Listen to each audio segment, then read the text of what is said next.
Malsawmtluanga hi kumsang khat zakwa somriat panga a puvi eldong liana le pisiam kungi te inkara unaw som pakhat zinga ano pangberni turin alo pianga TC Lalvenhimi daughter of TC Lalvenhimi nithum Thlahna sangni som pahnia in nein fa pathum Mipa pahni le Hmeichhia pakhat an nei ani Malsawmtluanga hi chong tamlo ma se komnuam le fiam thutu ve tak ani a nunze zoi le mi infong fel tak ani a mi poi soi hlau mi le in thlashung thei tak ani bok naw panlai atangin in khom ngai poimo mi ni in phak ang to ka rongbolna a po in hmangthin ani kaushana rongbolna achel to te chu thushil tu ani ba ka heng committee peng shanga member ani bok finance committee building committee le social front committee naw pang Sunday school chhiartu kumsang ni paruka primary department achanga bulchanin department shanga leader in umkwala kumsang ni somni paruka puitling Sunday school chhiartu atana ruatani Chawlhhmun Branch KGP a kumsang ni som pakhat achanga sang ni som pani a branch committee member atana ruatani a kumsang ni som pathum achanga sang ni somni panga chungin heng OB post shang te hi achel ani sang ni som pathum assistant secretary sang ni som pali le sang ni som panga finance secretary sang ni som parukle sang ni som pasari treasurer sang ni som pariat finance secretary sang ni som pakwa assistant secretary sang ni som ni assistant leader sang ni som ni pakhat leader sang ni som ni pani treasurer sang ni som ni pathum assistant leader sang ni som ni pali leader sang ni som ni panga treasurer Luangwal Pastor Bial KGP a hun eng emutsin Bial Committee member ni a kumsang ni somni achanga kumsang ni somni pakhat chungin Bial KGP Finance Secretary post achela kumsang ni somni pakhat Chawlhhmun Pastor Bial thar alo pian khan Bial KGP Finance Secretary atana ruatani a kumsang ni somni pakhat achanga kumsang ni somni pani a Assistant Secretary post achel bok ani KGP a rongbol na atho na a laklo ani ngai lova member thar le khat deute a betlang nel pe hle ama awanga KGP a tlang nel zui an umnwal reng ani chanvo hniam le sang athiar ngai lova branch shwaitu OB ani nu apo ruat ani na hmuna lung oi takin rongbol na athok mai thin a inpek na le thanem ngai na a enton tlak le sulnu ro pui tak nutcha in a shat reng na acha a thil shanga ronber ani thin KGP activities sa atel kim hle a chungkwa a mo phurna ti balha chuang lovin a rongbol na a hlen theizel hi a enton tlak tak zet ani anupui fanau te biak ina a shwai fawa chungkwa a pathian faknuam ti mi ani YMA lama po section OB te lo ni to in branch executive committee member te po alo ni to pok ani Malsawmtluanga hi mishisel takni in insoisel na nei lovin tuna a ezon na zopa kutnu rongnoi hi kalpuin anaute eng emozat nin an thok thin ani hun eng emolai khan pulpita athu soilai chutlu in boipui ngal ani a pathian zara harsat na anei zuilo na thoka hun ahman mek lai le machhop tang neya hlim taka hun ahman lain ni somni pathum thakhat sang ni somni paruk chhun chofak zo a apum anuam dawa an na tho mek na tanshil achangin pu jelal mangaya in apana alwaka a inthiar hnu in a om lama nuam lo oma a hriat awangin 7-day hospital panpui ani kalkunga po eng emutchen chu pa ngai takin alabyak theya tamdoi in thlenpui ani ma devin athok abwai chana doctor le nurse ten thei to pa an enkol hnu in tlai darli le chanve khan arong alo bo sakchin pa ang chunga thamwang takin minlo cho santa ani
Mitthi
วยนะกันวิ่งลงเลยกันไปสีลงละมาอะไรสุขภาพแบบคุณสมตัวมาขบแบบสันินตัวน่ะจริงละมันนั่นก็การรวมในระดับของอะไรทำไมต้องเป็นใครกล้าอาศัยกันตีอ่ะน้องบอลคุยจะสูงกว่าเสียงเสียกันบางด้วยนะมีบาร์ใครตักไม่ลงขึ้นนี้ส่วนตัวแบบพวกตัวมันกันแค่ลงกลางนี่อะไรนะอย่างมันอะไรเงี้ยเขาไม่นักกุศลคนที่ไม่ลงสักทีตัวดังก็ที่เอาโลภะตีดีโปกันในโลภะจุลังส่วนประเภทเนี่ยตรงใจเราคนเป็นมังโดนะสุดมาชวนให้เตะอ่างกันเราเห็นด่านจันทร์สินะฮิสุดที่พูดกันเพียรตุกันเพียรซักอันนี้อะไรออกมาจุลังชวนชูงก็เรามาจ้องเฮียนเงี้ยนี่ฮะกันขึ้นละมาอุ้ยเงาจะคู่ว่าเราบอกกินละมามาสอบปุยเจ็ดอารมณ์จางอาศัยที่ตัวแต่ข้ารอนดิ้งจันทร์กลางปุยเจ็ดตาลันมิสละอาอะไรช่วยมิสละมาช่วยตรงใจนะปุยเจ็ดกันมองโดนเนี่ยไม่ใช่พักบ้าที่เราเท่านั้นที่ก็มีช่องคบมายาฝนอันที่ก็กันก็ตาหน้าก็ถกอันนี้ฮิตตั้งชื่อละก็ภาษาไทยสวยงามมากแต่รูปแบบนี้ตรงเรียนนะถึงหัวหน้าเสียงน้องปังแบบตัดตู้เล็กน้อยจะมีฝาจุกันเนี่ยตั้งชื่อละตัวตั้งชื่อเรื่องคาราบวนกันนะจุเนี่ยมาส่งตัวแต่ในเลยจีนนะอันเนี้ยจวนจู่มาส่งมาที่ตั้งชื่อละคนไหนหล่อนถกเจ้าจะอัดไหนหล่อนถกที่จวนนี่ชูนาเตหมดหลายนี่เราคนละกันปะเทมีหล่อนก็ต้องกันชูนาวันโปชูนาหล่อนเพย์ค่ะอันชูจะฝากกันนะครับอันถ้าถกคุยจะบุหรี่ก็ผมมันหลงซ้ำแล้วก็ไม่กันมีเพื่อนก็ไปเที่ยวแล้วก็ไปกินกันนี่ละมาค้านอารมณ์ที่เคยกันก็ตาก็แล้วก็แบบอารมณ์กันไล่พ้นก็แล้วก็หมุนครับมาแต่ชุดนี้รันตัวเลยตัวนั้นนี่มั่วกันชุดก็ถึงไม่มาเสกการินไอค้านอมริตาเดี๋ยวนี้กันแล้วชุนโจแล้วก็กันหันชุนโจลงพวกกันแล้วลมเสียมาแต่ชุดวายชุดว่ามาตั้งเรียนเวมเลยเนี่ยบินมาโมนาในนี้ก็มันตกไล่เนี่ยมันเด็กเนี่ยมันโดนเลยก็เจ็บก็บริรูปจนก็หันโทนาจ้างห้างก็ว่าผมพาเดียวเรื่องนั้นบุกเสียก็อันนู้นด้วยการกันเอาเชี่ยก็ช่างเชี่ยดีขันมีรอนกุตามาลงเพลกแต่ให้มาแต่ฮิผมมันรวมแล้วว่ารอนเต็ดมาใส่เราข้างหลังตะขันตะการเพลข้าหรือว่าตะเตยโตครับส่วนอันการกับเพลให้ก็ผมมันรวมแล้วว่าอาเจ็ดเอามาเห็นเห็นไรเห็นมินหัวอาเจ็ดอันนี้พกพาเจ็ดแท็กซี่กันถูกมีโดนมีอะไรให้อาเจ็ดแท็กซี่กันโฟนมาแล้วอามาไปชวนจู่พอชวนจำตัวเองกันง่ายหวังก็ทะเลไม่ยังเดี๋ยวกันผมหาตั้งโยงไว้แล้วถูกก็ตั้งอเมริกาจู่ขัดเสียงเตดีบางพันตั้งแต่สิ่งที่มาตายกันเจ้าชวนแท็กซี่กันโฟนนะอารมณ์ถึงเลยการชัวร์ข้ามีอันการชัวร์ข้าเด็กกับโฟนก็เวลกันเอเลตจังก็ที่อันนี้ดาบนี่เลนนิสงาเวลคัดกันที่เราจังขันการชัวร์นี่ก็เสียเห็นมาคัดมีนั่นเห็นตัวก็ยังโรไล่เดี๋ยวทุกกันนี่บางป้าหันกันคุยเดี๋ยวถ้าอะไรเชี่ยเราดูข้าก็เสียบ้าก็อามาข้าเองคิดว่าอัตรงว่าที่ข้ากันอินเดียอาการเทียดำโดยการโก้และดูเราข้านี่บางกันกันเลยฉันเราเนี่ยข้ากันในเลี้ยงเราพวกเนี่ยข้าตุกน้ำเชี่ยสุรีเลยกันฝาแล้วฝาตัวเราข้านี่อันนั้นกันคุยนักกินในฉันเราเนี่ยกันในเลี้ยงเราบางกันบ่อยข้าสกูตี้จุดนะที่ข้านี่นี่เนี่ยเราหัวรัวเลยทิ้งกันเตี้ยส่วนหัวหน้าไอ้ตาอันนู้มาเดี๋ยวนี้เรางาบกเนี่ยเรางาบกติข้านั้นชาวข้านี่นะส่วน กันทันโทน่ะกันเพลเลซีเมนต์บันกันชุนหลักโลไลนี่บางซีเมนต์บันครับเปรียบกับอาบ้าก็ชุนหลักโลไลครับเปรียบมีเวลขัดเราเตะขาเนี่ยกับเทงเพลซีเมนต์เปรียบนี่กันชุนขัดเลยทิ้งปุ๋ยเตะแล้วกับทิ้งปุ๋ยนี่โจครับนี่มันป้อนเลยครับยันหลานชัวจังอ่ะกับโฟนก็กันเลี้ยเทียนอันหลานชัวจังอ่ะมินิสส่งดีเลยภาษาดีเวลาคันชัวแต่มาเสร็จตัวเราที่ขาเนี่ยกันทันโทคนนี้ก็เสียดรัวคันกันทันโทนั่นจะพวกสิ่งเดียวกันการเพลกันทันโทถมหัวก็เตะขาก็ถมหัวสักก็หากับหลานช่วยเลยฮะรถคันเนี่ยส่วนก็กันยังไงตัวโดดโจคุณละเต้นตรงเฮียนี่กันนั่นเลยเราเต้นอมตากินประคัตตาก็ผูดโฉบเทตายก็จะกันเป็นตัวละส่วนถ้าตาอินเปื่อยอินจุงอาเขียนกันอมไรคานี่กันเอาพวกจวนร้อนฟ้อนเนี่ยมาในตัวเราร้อนเต้นแต่เอาจริงๆคือกันพูดโฉบว่าอันนี้เขาจะเอ็นบักบาเขาก็คือง้อมต่อแล้วนะครับท่านที่ดูแลที่ท่านฟ้อนกลัวเลยชุบเท่านะครับที่เราก็จะมาเสียชั่งกลัวกันเห็นที่อันนี้ถึงจะรำฟ้อนตู้เจ้าก็เฟลโลข้ามอาจจะขารำเจ้ามาเสียอันนี้ครับถูกถึงขั้นจะต้องมาเสียกันกลางตกคุยเลยนะครับก็จะช่วยกันหันเพ่งเฉาครับให้การฝึกว่าแล้วฝั่งว่าอะไรสิวิลฮอสพิทอลเป็นอาชีวดิวตี้แบบที่มีบางครั้งอาจารย์จริงคัดเล่นเนี่ยเราเชื่อแบบดูบางครั้งอาชีวะดาอาหารตุ่มเวลาครั้งกันปฏิส่วนนี้ดรทุกคนกันหันเดียวอาชีวะดาว่าพวกครั้งดรก็ชวนนี้ไปใช้ตัวจุ่มโตแล้วเว้ยปฏิยาขมีอาพวกครั้งนี้บาเซ่สิ่งหาชวนไปใช้ในเราโบเทเลนเราโบกเตียนหุ่นหาชวนอันดาลุดเดือดฟิล์มเสียทีในชั้นนั้นจะพบกันกันหันตอนนี้จุนจูไปบ้านเนี่ยเวลาการหันเสียถึงดาจูนก็ไปบ้านนี่พวกมันชงครบไหม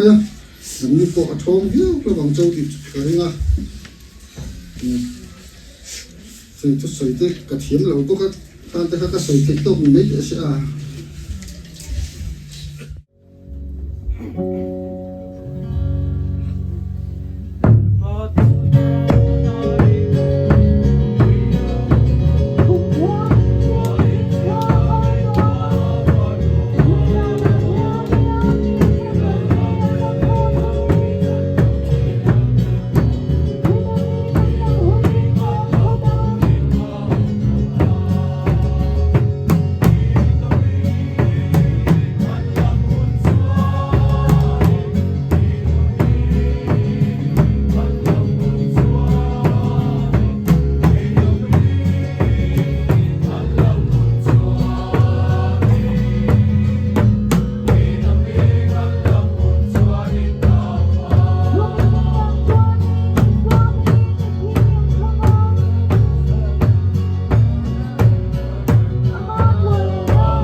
Malsawmtluanga arau chula Lalrindiki chu wangin kan lo pa Yesu Krista zara chatuan na changtu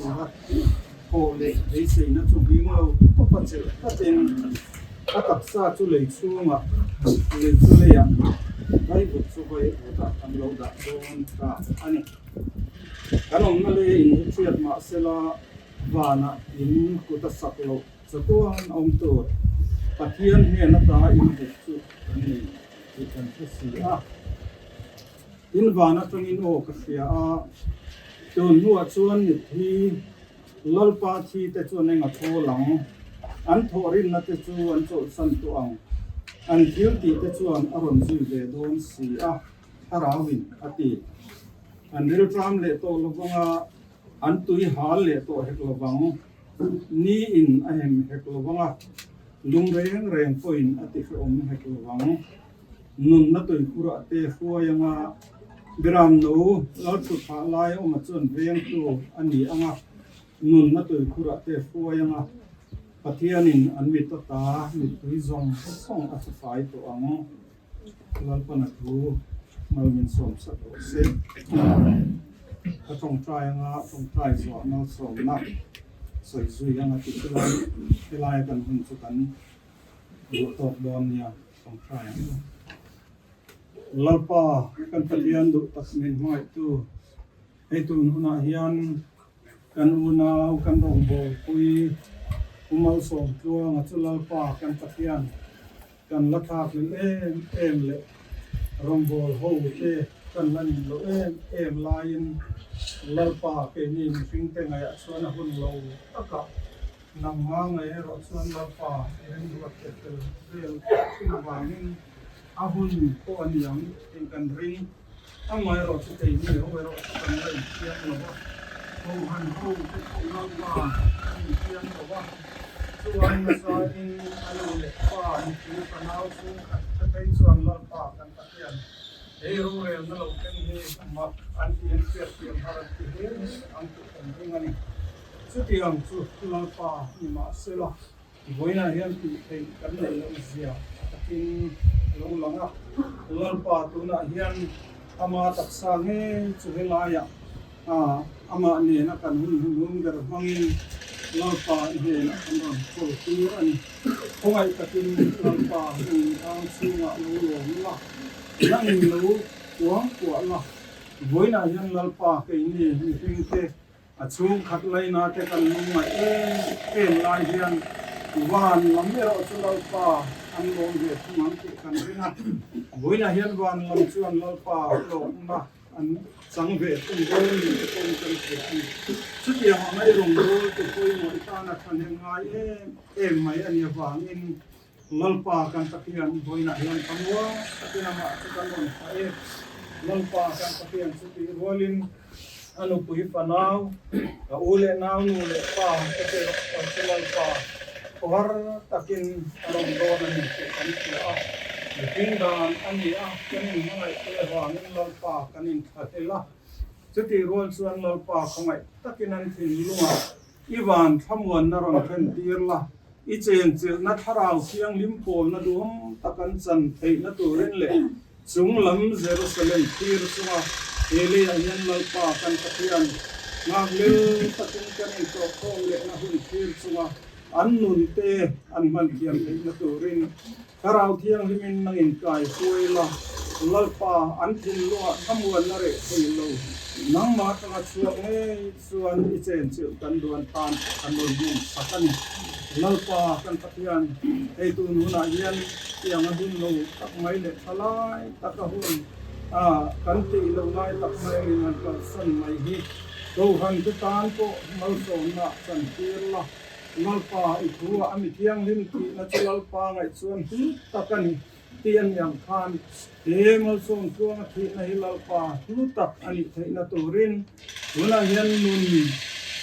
tiam lo te lalpa kan dam lai ni chiardan tiam lo tak te abikin thalai le nu le ta te zinga ko kan tamang chung ang mi te tan po chuan Malsawmna ni theinan dam lai ni te chiardan tiam pha nan an lo mana lalpa kan pathian Kohhran ho te pon he thi na kal tlang hian harau lang Malsawmna te kan chana lalpa kan pathian a hlok na kan char suwa theina tur point Pungai takin he thi na hinangin Malsawm sakam che he thi na mang hian I ro kun na ron puang suak zela lusun sung ko atenuna nge po lalpa he thi na kal tlang hian harau lam pang tuin na thar nangin lalpa ron ron tirang che ro kuin na turin kan lalpa Isu Kristahin kan dela che tuna hian kan lalpa Isu pungai na te harau yang pol na le kuin na om taksu elusun chung tua Malsawmna kal san tak chung tua tele ako kan ho ali in za chunga hian tu na tanga cha tuan in lom je mo se amen.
giấc na thar su kan mu anga tu thu tiam ro pui su le ya cha te chen ma ila bana kan to ka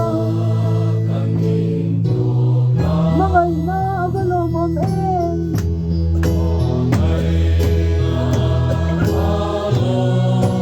chanchin lum na su Krista batyan sa pagmamo ahinga kanin ko in check na law ang masila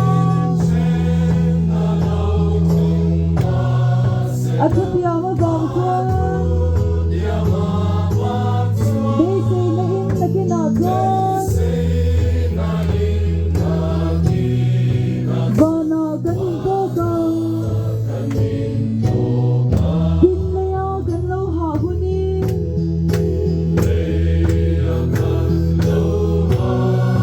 Luiral mo'y kantinga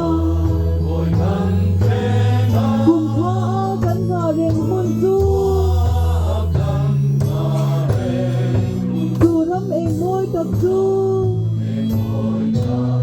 Nagina si Puile Tihna Lalrindiki sa Thlahna sa alom sungin Bana ganito ka Bakle di hun lo Hmeichhia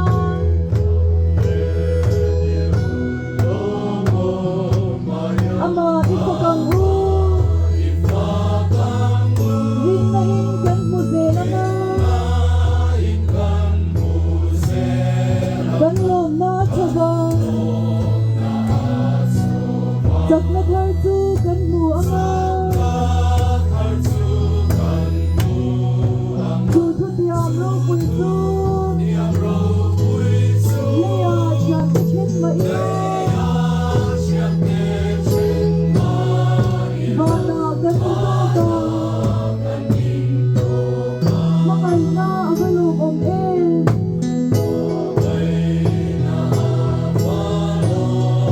chanchin lum na su Krista batyan sa pagmamo ahinga kanin ko in chen na law thing ma sila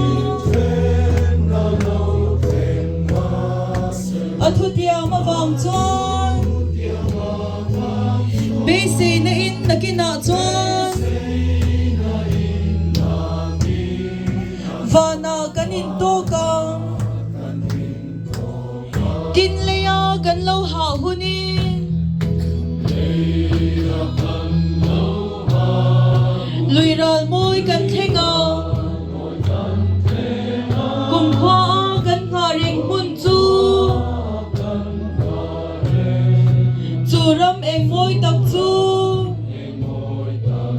Nagina si Puile Thlahna Lalrindiki sa Thlahna sa alom sungin Vana ganito